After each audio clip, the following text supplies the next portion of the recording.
ये आकाशवाणी रायपुर है। प्रादेशिक समाचार बुलेटिन के साथ मैं रत्ना साहू।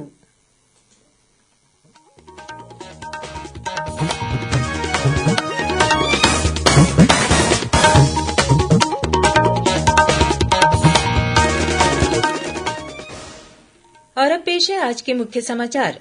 राजस्थान के उदयपुर में हुई कन्हैयालाल की हत्या के विरोध में किए गए छत्तीसगढ़ बंद के आव्हान का मिलाजुला असर प्रदेश भर में देखा गया। केंद्रीय ग्रामीण विकास और पंचायती राज मंत्री गिरिराज सिंह 4 से 7 जुलाई तक कोरबा के प्रवास पर रहेंगे। प्रदेश कांग्रेस आगामी 9 अगस्त से विधानसभा स्तरीय 75 किलोमीटर की पदयात्रा निकालेगी और मानसून देश के सभी हिस्सों में पहुंचा। छत्तीसगढ़ में अगले 24 घंटों के दौरान 1-2 स्थानों पर आकाशीय बिजली गिरने और भारी वर्षा होने की संभावना।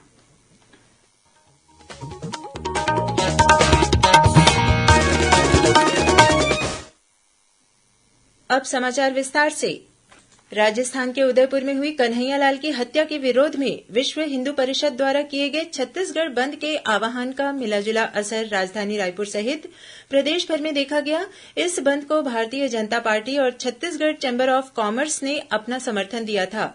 वहीं व्यावसायिक और सामाजिक संगठनों ने भी बंद के आयोजन को अपना समर्थन देते हुए दुकानें बंद रखी। राजधानी रायपुर में बंद का व्यापक असर देखा गया। वहीं बंद के दौरान कुछ स्थानों पर पुलिस और प्रदर्शनकारियों के बीच हल्की झड़प होने के भी समाचार मिले हैं। इसी तरह बिलासपुर में भी बड़े प्रतिष्ठानों सहित मुख्य बाजारों और गली मोहल्लों की दुकानें पूरी तरह बंद रही। रायगढ़ में भी बंद को व्यापारियों का समर्थन मिला। इसके अलावा राजनांदगांव, कोरिया, जांजगीर चांपा और कोंडागांव सहित अन्य जिलों में भी छत्तीसगढ़ बंद का असर देखा गया। केंद्रीय ग्रामीण विकास और पंचायती राज मंत्री गिरिराज सिंह 4 से 7 जुलाई तक कोरबा के प्रवास पर रहेंगे। वे 4 जुलाई को दोपहर 1:45 बजे रायपुर स्थित स्वामी विवेकानंद विमानतल पहुंचेंगे और कोरबा के लिए रवाना होंगे। श्री सिंह 5 जुलाई को सुबह 10 बजे से कोरबा जिला भाजपा कार्यालय में आयोजित बैठक में शामिल होंगे। केंद्रीय मंत्री 6 जुलाई को जिला पंचायत कार्यालय में केंद्र सरकार की विभिन्न योजनाओं के लाभार्थियों के साथ चर्चा करेंगे। उसके बाद जिला प्रशासन के वरिष्ठ अधिकारियों के साथ योजनाओं के क्रियान्वयन की समीक्षा भी करेंगे। इसी दिन वे कटघोरा जाएंगे और रचकम्मा गांव का दौरा स्थानीय लोगों और कार्यकर्ताओं से चर्चा करेंगे। वे 7 जुलाई को जिले में विभिन्न विकास कार्य स्थलों का दौरा भी करेंगे। इसके बाद वे कुछ अन्य कार्यक्रमों में हिस्सा लेने के बाद शाम को दिल्ली के लिए रवाना हो जाएंगे। रक्षा मंत्रालय ने घोषणा की है कि देश की थल सेना और नौसेना में अग्निपथ योजना के तहत अग्निवीरों की भर्ती के लिए पंजीकरण शुरू हो चुका है। योजना के अंतर्गत थल सेना, नौसेना और वायुसेना में अग्निवीरों की भर्ती 4 साल के लिए होगी। 4 साल बाद इनमें से 25% तक अग्निवीरों को उनकी योग्यता, इच्छा और फिटनेस के आधार पर नियमित किया जाएगा। शेष 75% अग्निवीर 11 से 12 लाख रुपये के सेवा निधि पैकेज के अधिकारी होंगे। दूसरा करियर शुरू होने के लिए उन्हें योग्यता प्रमाण पत्र और बैंक ऋण भी दिए जाएंगे। भर्ती 90 दिन में शुरू हो जाएगी और अग्निवीर पुरस्कार, पदक और बीमा के भी हकदार होंगे। पहले 4 साल में सैनिकों को 30 से 40 हजार रुपये का मासिक वेतन दिया जाएगा। प्रदेश कांग्रेस कमेटी द्वारा आगामी 9 अगस्त से विधानसभा स्तरीय 75 किलोमीटर की पदयात्रा निकाली जाएगी। पदयात्रा के दौरान पार्टी कार्यकर्ता राज्य सरकार की उपलब्धियों को जनता तक पहुंचाएंगे। पार्टी के रायपुर स्थित प्रदेश कार्यालय राजीव भवन में आयोजित प्रदेश कार्यकारिणी की बैठक में यह निर्णय लिया गया। बैठक में यह भी तय किया गया कि आजादी के अमृत महोत्सव के समापन अवसर पर 15 अगस्त को राजधानी रायपुर में प्रदेश स्तरीय कार्यक्रम का आयोजन किया जाएगा। साथ ही 2 अक्टूबर से प्रस्तावित भारत जोड़ो यात्रा छत्तीसगढ़ से गुजरे, इसका आग्रह अखिल भारतीय कांग्रेस कमेटी से किया जाएगा। बैठक में पार्टी के प्रदेश प्रभारी पीएल पुनिया, प्रदेश अध्यक्ष मोहन मरकाम और मुख्यमंत्री भूपेश बघेल मौजूद थे। भारतीय जनता पार्टी की राष्ट्रीय कार्यकारिणी की 2 दिवसीय बैठक आज हैदराबाद में शुरू हुई। कार्यकारी समिति की बैठक में प्रधानमंत्री नरेंद्र मोदी, केंद्रीय मंत्री अमित शाह, राजनाथ सिंह और नितिन गडकरी सहित पार्टी के वरिष्ठ नेता, भाजपा शासित राज्यों के मुख्यमंत्री और 340 प्रतिनिधि भाग ले रहे हैं। पार्टी अध्यक्ष जगत प्रकाश नड्डा ने आज सुबह पार्टी पदाधिकारियों की बैठक का उद्घाटन किया। प्रधानमंत्री श्री मोदी 2 दिवसीय बैठक के सभी सत्रों में शामिल होंगे। पार्टी के प्रमुख निर्णय लेने वाले निकाय की 2 दिवसीय बैठक में पार्टी को विशेष रूप से दक्षिणी राज्यों में और मजबूत करने की रणनीतियों पर ध्यान केंद्रित किया जाएगा। इस बैठक में छत्तीसगढ़ के पूर्व मुख्यमंत्री डॉक्टर रमन सिंह और प्रदेश भाजपा अध्यक्ष विष्णुदेव साय सहित वरिष्ठ नेता शामिल हो रहे हैं। भारतीय जनता पार्टी महिला मोर्चा की प्रदेश अध्यक्ष शालिनी राजपूत ने कहा है कि मोर्चा की कार्यकर्ता छत्तीसगढ़ सरकार की नाकामियों को घर घर तक पहुंचाएगी। सुश्री राजपूत ने आरोप लगाया है कि प्रदेश की कांग्रेस सरकार अपने किए वायदों को पूरा नहीं कर पाई है। उन्होंने कहा कि कांग्रेस सरकार ने प्रदेश की जनता को छला है। चंपारण में आयोजित महिला मोर्चा के 3 दिवसीय प्रशिक्षण शिविर में कार्यकर्ताओं ने राज्य सरकार की असफलताओं को घर घर पहुंचाने का संकल्प लिया है। प्रदेश में कोरोना संक्रमण के मामलों में लगातार वृद्धि हो रही है। कल प्रदेश में 12,581 सैंपलों की जांच में 129 व्यक्ति कोरोना संक्रमित पाए गए। रायपुर जिले में सर्वाधिक 35, बलौदाबाजार में 16 और दुर्ग जिले में 15 मरीज मिले। इसके साथ ही राज्य में कोरोना के सक्रिय मरीजों की संख्या बढ़कर 983 हो गई है। वर्तमान में प्रदेश की पॉजिटिविटी दर 1.03% है।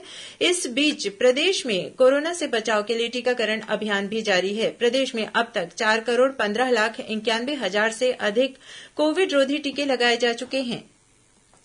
प्रादेशिक समाचार आप आकाशवाणी रायपुर से सुन रहे हैं। आपका वास्ता और खबरों की विश्वसनीयता से है हमारा वास्ता। आकाशवाणी समाचार रायपुर के प्रादेशिक समाचार बुलेटिन के साथ ही हमारे समसामयिक कार्यक्रम आप रेडियो के अलावा अपने मोबाइल पर भी सुन सकते हैं। आकाशवाणी समाचार फेसबुक, ट्विटर और यूट्यूब पर भी उपलब्ध है। हमारा Facebook page Chhattisgarh news on AIR, Twitter handle CGAIR news और हमारा यूट्यूब चैनल है छत्तीसगढ़ AIR न्यूज। तो अब रेडियो के साथ ही आपके मोबाइल के जरिए भी हम पहुंच रहे हैं आप तक। छत्तीसगढ़ की हर खबर के लिए सुनते रहिए आकाशवाणी समाचार। और अब आगे बढ़ते हैं बाकी के समाचारों की ओर।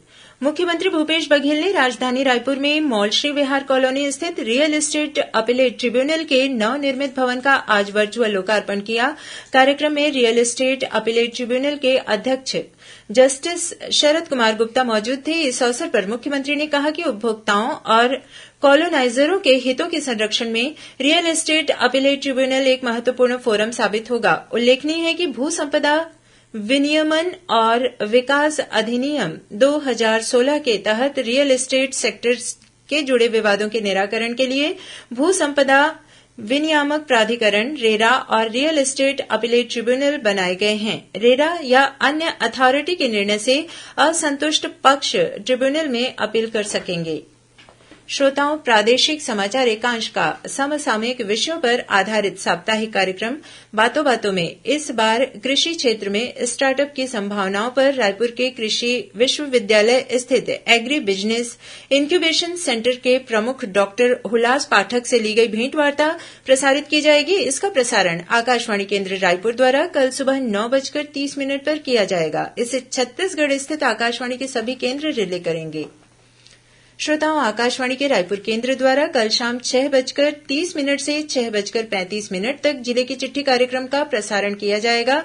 समाचार एकांश के इस कार्यक्रम को छत्तीसगढ़ स्थित आकाशवाणी के सभी केन्द्र रिले करेंगे। इस बार के अंक में सरगुजा जिले की गतिविधियों के बारे में जानकारी दी जाएगी। क्रिप्टो करेंसी धोखाधड़ी मामले में 3 चीनी नागरिकों के फ्रीज किए गए खातों में जमा लगभग 4 करोड़ रुपये की राशि को जब्त करने में राजनांदगांव पुलिस जुट गई है। इसके लिए पुलिस बाइनेंस वेबसाइट को पत्र लिखेगी। जांच अधिकारी और नगर पुलिस अधीक्षक गौरव राय ने बताया कि फ्रीज कराए गए खातों में जमा राशि को जब्त करने और ठगों को गिरफ्तार करने के लिए सीबीआई की मदद ली जाएगी। उल्लेखनीय है कि कोतवाली पुलिस ने क्रिप्टो करेंसी धोखाधड़ी का मामला सामने आने के बाद 3 चीनी नागरिकों के डिजिटल खातों को फ्रीज कराया है। और अब पेश है मौसम का हाल। मानसून अब छत्तीसगढ़ सहित देश के सभी हिस्सों में पहुंच गया है। रायपुर स्थित मौसम विज्ञान केंद्र के मौसम विज्ञानी एचपी चंद्रा ने बताया कि छत्तीसगढ़ में अगले 24 घंटों के दौरान अधिकांश स्थानों पर हल्की से मध्यम वर्षा होने के आसार हैं। वहीं एक दो स्थानों पर गरज चमक के साथ आकाशीय बिजली गिरने और भारी वर्षा होने की संभावना है।